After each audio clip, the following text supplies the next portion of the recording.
Lily stood in the sterile white light of the hospital corridor, her fingers still trembling from the final warmth of her mother's hand. Her eyes were swollen and red, not because of the man standing before her, but because 10 minutes ago, the heart monitor had flatlined. She had just lost her mother, Eleanor. Sebastian didn't offer a shoulder to cry on. He didn't even step into the room to say goodbye. Instead, he stood by the elevators, looking sharp in a dark tailored suit that cost more than Lily's annual salary.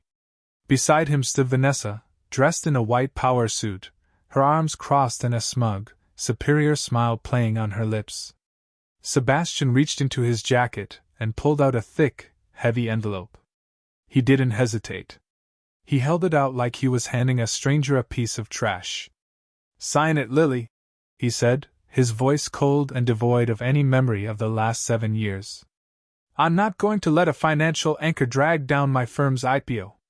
I married a broke property manager with nothing, and today, you're leaving with exactly what you brought in. Nothing." Lily didn't move. She didn't flinch. She just stared at the word divorce printed in bold black ink. Vanessa let out a soft, mocking laugh and adjusted her luxury handbag. She had won, and she wanted Lily to feel the weight of her defeat. What neither of them knew, what even Lily hadn't yet realized, was that the frail woman who had just passed away in room 412 wasn't just a retired teacher. She was the silent architect, the owner of a real estate empire that made Sebastian's firm look like a lemonade stand. And in exactly 72 hours, the world was going to find out that Lily Cole wasn't just holding her mother's hand. She was holding the keys to a $750 billion kingdom. Welcome back to the channel. If you're ready for the ultimate story of justice and hidden empires, hit that subscribe button and turn on notifications. Let's get into it.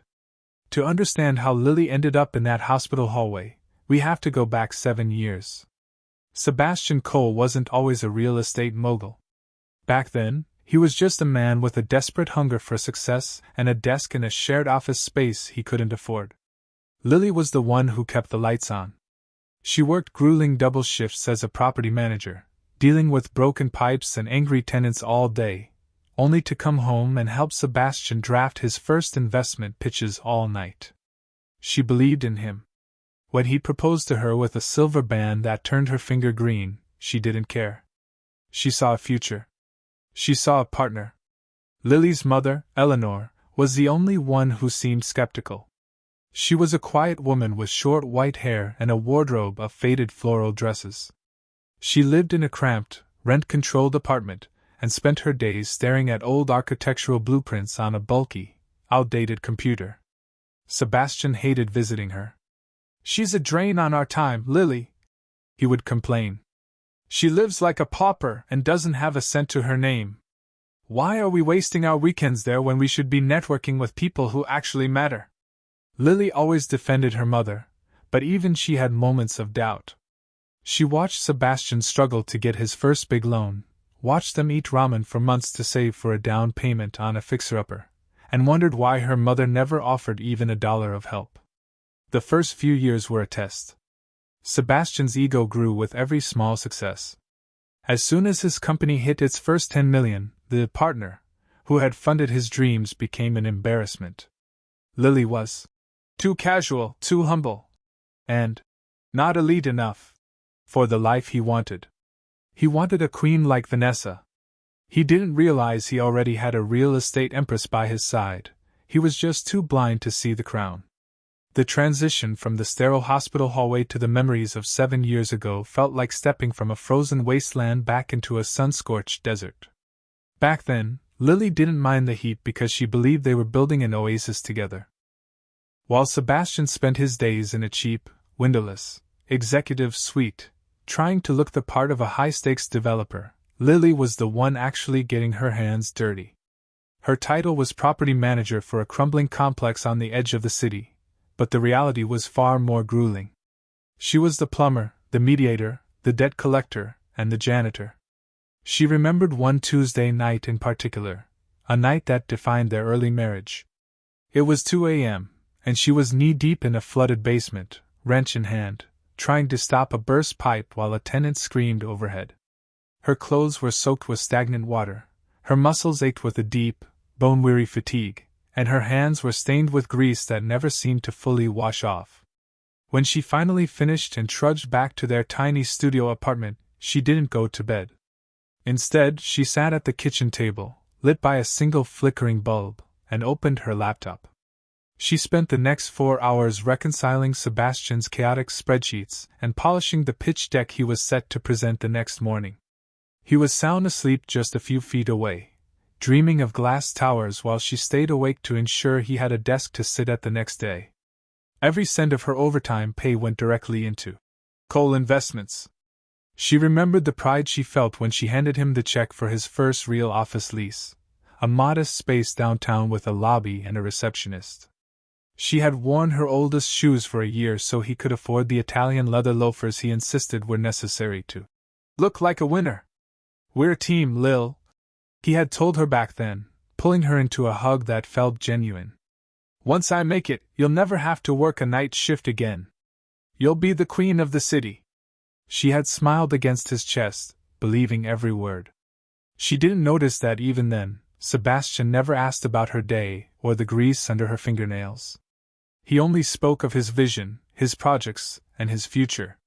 Lily was happy to be the foundation, never realizing that foundations are the first thing people forget about once the skyscraper is finished. Her mother, Eleanor, would watch her during their brief Sunday visits, her eyes tracking the dark circles under Lily's eyes. "A building is only as strong as the ground it sits on, Lily," Eleanor had said softly one afternoon, her voice cryptic as she sipped tea in her cramped kitchen. "Be careful that you aren't burying yourself just to keep him standing." At the time, Lily thought her mother just didn't understand the hustle of the modern world. She thought Eleanor's frugality was a sign of a small life. She couldn't have known that her mother was watching a cycle repeat, waiting to see if Sebastian would be the man Lily deserved, or if he would become just another opportunist blinded by the very lights Lily was paying to keep on. By the end of that first year, Sebastian's business finally began to breathe. But as the bank account grew, the team dynamic began to shift. The we became, and the woman who had worked the night shifts was slowly being pushed into the shadows of the very empire she had built. Eleanor's apartment on the edge of the industrial district was a place where time seemed to have folded in on itself. It was a small, 2-bedroom unit filled with the scent of dried lavender and old paper, located in a building with a brick facade that had long ago lost its luster. To Sebastian, it was a tomb of mediocrity, a place he visited only out of a sense of begrudging obligation. To Lily it was home, a sanctuary where the chaos of her double shifts and Sebastian's mounting demands couldn't reach her. For years, Lily had watched her mother carefully manage a life that seemed to be built on the very edge of survival. Eleanor clipped coupons with surgical precision, repaired her own shoes with industrial glue, and kept the thermostat so low in the winter that they often drank their tea while wearing coats. Lily had offered, time and again, to pay her mother's utility bills or buy her a new television, but Eleanor always refused with a gentle, knowing smile. "I have everything I need, Lily," she would say, her eyes drifting toward the window that looked out over a vacant lot. "When you own too much, the things eventually start owning you. I prefer to remain light." What Lily mistook for poverty was actually a calculated, radical freedom. Eleanor Harrington, the name her mother had quietly tucked away behind the more common Robert, had spent her youth in the suffocating gilded cage of high society. She had seen firsthand how extreme wealth acted as a shark in the water, attracting every predator, sycophant, and opportunist within 1,000 miles. She had watched her own father die surrounded by people who cared more about the codicil in his will than the man in the bed. When Eleanor had Lily, she made a silent vow: her daughter would never be a prize to be won or a target to be hunted. She wanted Lily to know the value of a dollar earned through hard work, the weight of a promise kept when things were difficult, and the clarity that comes from having nothing to hide. Eleanor lived in that modest apartment not because she had to, but because it was the only place she could be certain that the love she received was real. She had watched Sebastian from the very beginning with the practiced eye of an investor. She saw the way his eyes lingered on luxury cars as they passed, and the way he checked his reflection in every storefront window. She remained poor, because it was the ultimate filter. If Sebastian could love Lily while they lived in a studio and shared a single car, then perhaps he was worthy of the Harrington legacy. But as the years passed, Eleanor saw the filter working all too well. She saw Sebastian's growing resentment toward her drab lifestyle. She heard the sharp edge in his voice when he spoke about people who didn't contribute to the economy. She knew that if she revealed her $750 billion portfolio, Sebastian wouldn't just love Lily, he would devour her. So, Eleanor kept her secret, playing the part of the frail, retired teacher until her very last breath. She stayed in that small apartment, surrounded by her blueprints and her quiet power, waiting for the moment the mask would finally fall off her son-in-law. She lived simply so that when the time came, Lily would have the wisdom to handle the complexity of an empire. She was the silent architect, and her greatest masterpiece wasn't a skyscraper. It was the lesson she was about to leave behind for the daughter who thought she was losing everything. The transition from Eleanor's quiet, humble sanctuary to the cold glass and steel of the penthouse was a jarring descent into Sebastian's new reality. For Lily, the apartment she had once called home now felt like a stage set where she was no longer cast in the lead role. She had barely returned from the hospital, her mother's scent still clinging to her coat, when she found her belongings already packed into mismatched cardboard boxes stacked by the service elevator. Vanessa was there, presiding over the living room like a conqueror. She was a vision of clinical, expensive perfection in a white power suit that seemed to repel the very air of the room. She was holding a crystal flute of champagne, her blonde hair sleek and immovable. To Vanessa, Lily wasn't a person, she was a smudge on a polished surface that needed to be buffed away. "You're late," Vanessa said, her voice like the snap of a whip. She didn't look up from her phone as Lily entered. "Sebastian has a gala tonight, and I can't have the staff tripping over these things. I've already had the locks changed, so don't bother looking for your spare key." Lily stood in the center of the room, her heart feeling like a lead weight in her chest. "My mother died 3 hours ago, Vanessa. I just need one night to breathe. To pack properly." Vanessa finally looked at her, her eyes trailing over Lily's faded jeans and the thrift store sweater she had worn to the hospital. A small, cruel smirk touched her lips. "Pack properly? Darling, there's nothing in those boxes worth more than the tape holding them shut. That's the problem with people like you. You think loyalty is a currency. In this world, the only currency is equity, and you have zero." She walked over to Lily, the scent of her $1,000 perfume overwhelming the faint smell of hospital antiseptic. She reached out and flicked a piece of lint off Lily's shoulder with a look of pure disgust. "Look at you. You're a property manager. You deal with trash and broken toilets. You're the before picture, Lily. I am the after. Sebastian needs a partner who can walk into a boardroom and command a room, not someone who smells like industrial cleaner and grief." Vanessa gestured toward the boxes by the door. "The car will be here in 10 minutes to take you to whatever motel people like you stay in. If anything is left behind, it goes into the incinerator. Sebastian was generous enough to let you keep your old car, though I told him it would lower the property value just sitting in the driveway." She took a slow, deliberate sip of her champagne, her gaze cold and triumphant.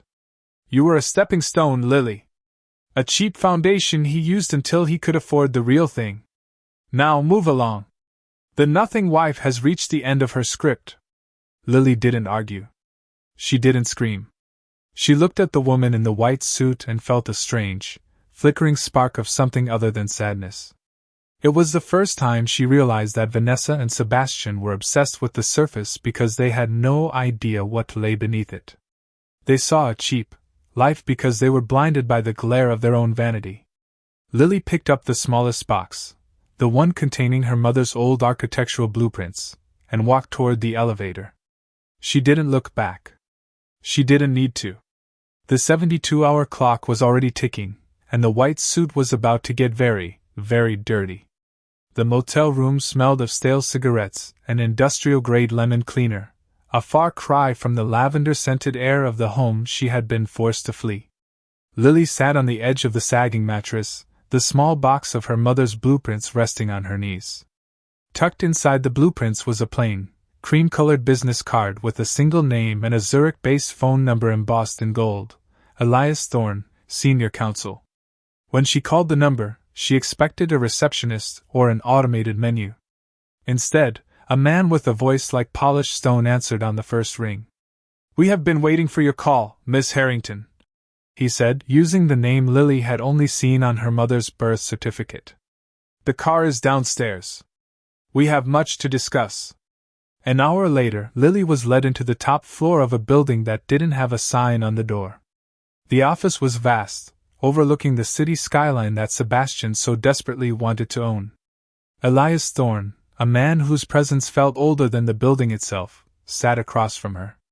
He didn't offer condolences. He offered a leather-bound ledger and a sleek, encrypted tablet. "Your mother, Eleanor, was a woman of rare discipline," Elias began, his eyes fixed on Lily.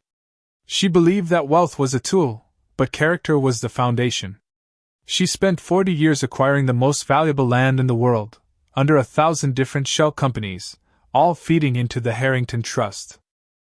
He pushed the tablet toward her. "Sebastian thinks he's a titan because he's worth 80 million. He's spent his life trying to climb a mountain that your mother owned from the beginning." Lily's breath hitched as she swiped the screen. The numbers were incomprehensible at first glance. She saw rows of zeros that seemed to blur together. It wasn't just millions or billions. The bottom line of the primary liquidity account read, $750 billion. $750 billion? Lily whispered, the air leaving her lungs. She lived in a rent-controlled apartment for this? She lived in that apartment to protect you, Elias corrected. She wanted to see who would stand by you when there was nothing to gain. She saw Sebastian for what he was long before you did. That is why she structured the inheritance with a 72-hour delay. She wanted to give him one last chance to be a husband. He failed. Lily looked out the window. Below her, the city lights twinkled like scattered diamonds. Somewhere down there, in a penthouse she no longer had a key to, Sebastian was celebrating his freedom with Vanessa, toast to a future he thought he had secured. He had traded a $1 trillion legacy for a white suit and an ego stroke. "What do I do now?" Lily asked, her voice strengthening. Elias leaned back, a cold, professional spark in his eyes. "Now you decide. Sebastian's firm is currently leveraged to the hilt for the New Dawn skyscraper project. He needs the final parcel of land to break ground, a parcel he believes is owned by a defunct railway company. In reality, that land is yours. You don't just own his future, Lily. You own the air he breathes." Lily looked back at the screen, at the wealth that could buy and sell empires. The grief was still there, but it was being forged into something sharper. Sebastian wanted a woman who could command a boardroom. He was about to get exactly what he asked for. Elias Thorne led Lily deeper into the secure vault of the office, where the walls were lined not with law books, but with physical blueprints and hand-drawn sketches that looked decades old. As Lily stepped closer, her breath caught. She recognized her mother's elegant, precise handwriting on the margins of buildings she had seen in history books and on luxury travel brochures. "Your mother didn't just buy land, Lily," Elias said, his voice echoing with a reverence he hadn't shown before. "She designed the way the modern world looks. She was the ghostwriter for the world's greatest architects. Whenever a project seemed impossible, a skyscraper too tall for the wind, or a bridge too long for the span, they came to the silent architect. She provided the solution, and in exchange she took her payment in land rights and anonymity." Lily reached out, her fingers trembling as she touched a sketch of a famous glass spire in Dubai, then another of a revolutionary eco-district in Singapore. She remembered her mother sitting at that wobbly kitchen table in their cramped apartment, squinting at a flickering computer screen. Lily had always assumed she was playing solitaire or reading the news. In reality, she had been stabilizing the foundations of the world's most iconic skylines. She owned the dirt beneath the skyscrapers of London, the air rights over Manhattan, and the water frontage in Tokyo. Elias continued, flipping through a digital map that glowed with thousands of red pins. Each pin represented a Harrington asset. She lived in that industrial district apartment because it was the only place where she could look out the window and not see something she owned. It was her only way to stay grounded. The irony was a bitter pill for Lily to swallow. For years, Sebastian had mocked Eleanor for being stagnant and unambitious. He had spent hours lecturing Lily on the vision required to be a developer, never realizing that the woman he refused to visit for Sunday dinner was the very person who had pioneered the engineering techniques he used every day. Sebastian thought he was a predator in the real estate jungle, but he was actually a microscopic insect crawling across a map Eleanor had drawn. She kept a separate file on Sebastian's firm, Elias noted, pulling up a specific folder. She watched him grow. She saw him move from small residential flips to high-stakes commercial builds. She even helped him, quietly. That first office lease he got? The landlord was a Harrington subsidiary who gave him a rate 50% below market value because your mother asked them to. She wanted to see if success would make him a better man, or a monster. Lily stared at the red pins on the map, focusing on the city below. One pin sat right in the heart of the downtown district, the exact site of Sebastian's New Dawn project. He thinks he's building his legacy, Lily whispered, a cold clarity settling over her. He's building on your mother's grace, Elias replied. And that grace expired the moment he handed you those papers. Lily looked at her hands, the hands that had scrubbed floors and fixed pipes to fund Sebastian's ego. They didn't feel like the hands of a victim anymore. They felt like the hands of an architect. She finally understood that her mother hadn't been hiding from the world, she had been holding it up. Now, she was passing the weight of that world to Lily, and Lily was finally ready to let it drop on the man who had tried to crush her. While Lily was discovering the architectural secrets of a $750 billion empire, the world of Sebastian Cole was beginning to fracture. He sat in his corner office, the one Lily had paid the first deposit for, watching the sun set over the city. To any outsider, he looked like a man at the height of his power, but on the computer screen in front of him, the numbers were turning a desperate, bleeding red. The New Dawn skyscraper was supposed to be his masterpiece, the project that would move him from the successful category into the legendary one. But suddenly, the financial gears had stopped turning.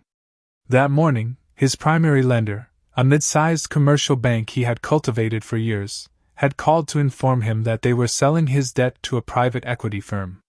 When he asked why, the loan officer had sounded strangely nervous, citing portfolio restructuring, before hanging up. "It's just a hiccup, Seb," Vanessa said, leaning against his mahogany desk, her white suit glowing in the dim light. She swirled a glass of expensive bourbon, her expression bored. "Banks move debt all the time. Once we break ground on the center parcel, the secondary investors will flood in. You're overthinking it." But Sebastian couldn't shake the feeling of a cold wind blowing through the room. He didn't know that 3 blocks away, in a building with no name on the door, Lily was sitting with Elias Thorne, watching a live feed of Sebastian's corporate liquidity. With a single nod from Lily, Elias executed the final purchase. Through a series of complex shell companies, Lily had just become her ex-husband's largest creditor. She didn't just own the debt, she owned the restrictive covenants that went with it. By noon the next day, the cracks became chasms. Sebastian's lead architect called to report that the permits for the New Dawn had been frozen. The reason? A sudden dispute over the air rights, above the neighboring properties, rights that had been quietly acquired by a Harrington subsidiary 48 hours prior. Sebastian felt a bead of sweat roll down his neck. He tried to call his contacts at City Hall, but for the first time in years, no one was picking up. It was as if a silent curtain had been drawn around him, cutting him off from the oxygen of the industry. He paced his office, his Italian leather shoes clicking rhythmically on the floor, the same shoes Lily had skipped meals to buy him. "Who is doing this?" he roared, sweeping a stack of blueprints off his desk.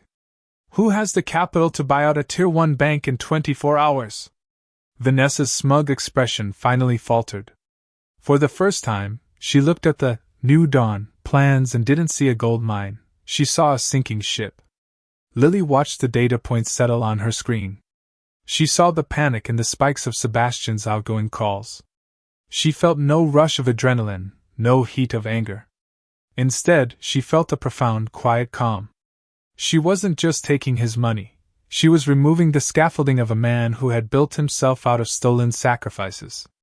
Sebastian had told the judge that Lily brought nothing to the marriage. Now, she was showing him exactly how much that nothing had been protecting him from the fall. She closed the laptop, the glow fading from her face, leaving her in the peaceful darkness of her mother's shadow. The foundation was gone, and the collapse was only a matter of time. The private jet cabin was thick with the scent of expensive leather and the sharp, metallic tang of desperation. Sebastian sat by the window, his tie loosened for the first time in years, staring blankly at the clouds over the Swiss Alps. Beside him, Vanessa was frantic, her polished facade finally beginning to crack. She was on her third glass of champagne, her manicured fingers tapping a restless rhythm against her tablet. "Everything is on the line, Seb," she hissed, her voice low and sharp. "The banks have called in the loans. The contractors walked off the New Dawn site this morning. If this Apex Holdings group doesn't buy the skyscraper's equity today, we aren't just broke, we're liable. We'll lose the penthouse, the cars, the firm. Everything." Sebastian didn't answer. He felt a hollow sensation in his chest, a ghost of the hunger he had felt when he was just a kid with nothing. He had spent his entire life running away from that feeling, climbing over Lily's back to reach the summit, only to find the ground crumbling beneath his feet the moment he arrived. "They're the only ones with the liquidity to move this fast," he muttered, more to himself than to her. "The lawyers said the chairwoman of Apex is a ghost. She doesn't do interviews. She doesn't do galas. She just buys. Well, she's our last hope," Vanessa said, checking her reflection in a compact mirror. She adjusted her white power suit, though it now felt like a costume for a role she was losing. "We just have to convince her that the New Dawn is still a crown jewel.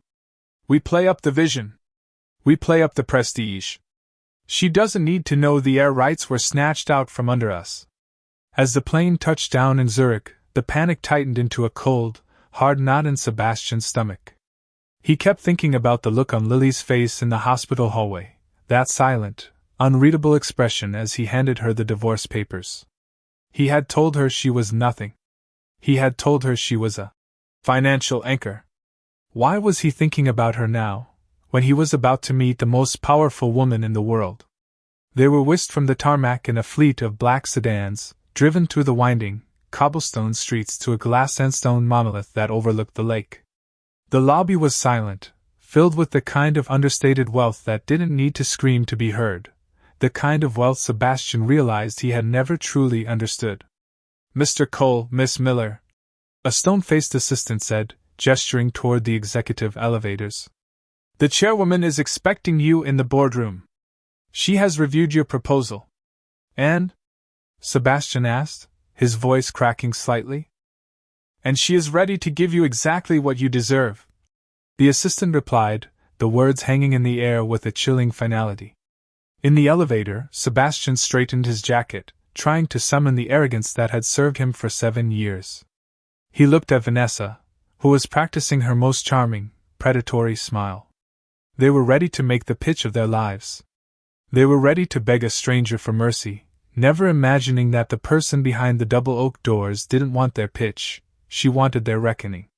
The elevator dinked softly, the doors sliding open to reveal a boardroom that felt like a sanctuary of judgment.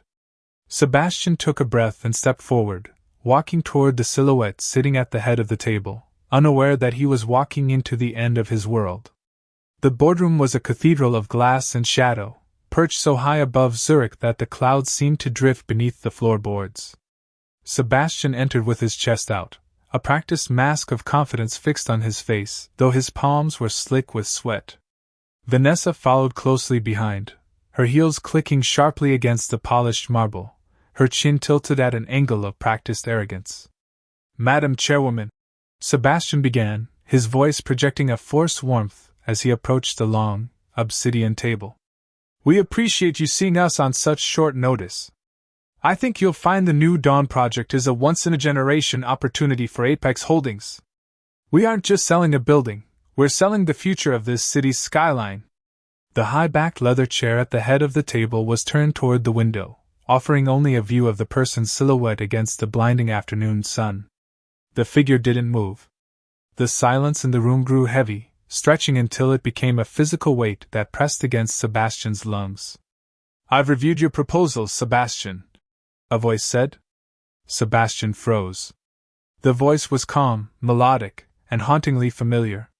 It wasn't the voice of a Swiss financier or a global titan. It was the voice that had comforted him when he failed his first licensing exam. It was the voice that had called him every night to make sure he'd eaten dinner while he was building his firm. The chair swiveled slowly. Lily sat there, framed by the sky. She wasn't wearing the faded jeans or the thrift store sweater from the hospital.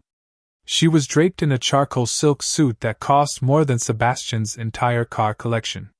Her hair was swept back, revealing a face that was no longer clouded by the exhaustion of double shifts and broken pipes. Her eyes were clear, steady, and terrifyingly cold. Vanessa gasped, her champagne-fueled bravado vanishing in an instant. "You? How? What is this joke?" Lily didn't even look at her. Her gaze remained fixed on Sebastian, who had gone as pale as the white suit Vanessa wore. "There is no new dawn, Sebastian," Lily said, her voice echoing in the vast space. "There is only the foundation. And as you told me just 72 hours ago, I was the foundation. You said I brought nothing to the table. You said I was a financial anchor." She leaned forward, placing a thick folder on the table. "Apex Holdings doesn't want to invest in your company. Apex Holdings is the Harrington Trust. My mother didn't just live on Maple Street, she owned the land Maple Street was built on. She owned the debt you've spent the last 3 years accruing. And as of 10 minutes ago, I've authorized full foreclosure on every asset tied to the Cole name." Sebastian's mouth moved, but no sound came out. He looked around the room, realization dawning on him like a slow-motion car crash. The mystery buyer. The silent architect. The $750 billion queen. She wasn't a stranger. She was the woman he had discarded in a hospital hallway while her mother's body was still warm. "You can't do this," he finally whispered, his voice cracking. "I built that firm. I worked for years." "You worked on my mother's grace," Lily interrupted, standing up, her presence filling the room. "You didn't build an empire, Sebastian. You built a tent on someone else's mountain. And today, I'm reclaiming the land." She pushed a single document across the table toward him. It wasn't a contract for an investment. It was a termination of his CEO status and an eviction notice for the penthouse. "You told me I was leaving with nothing," Lily said, a small, sad smile touching her lips. "I think it's only fair that you see how that feels." The silence that followed the boardroom revelation was heavier than any skyscraper Lily had ever managed. Sebastian stood frozen, staring at the termination notice as if the ink might magically rearrange itself into a second chance. Vanessa, however, didn't wait for the final gavel to fall. Without a word to the man she had called her future, she grabbed her luxury handbag, avoided Lily's gaze, and practically ran for the elevators.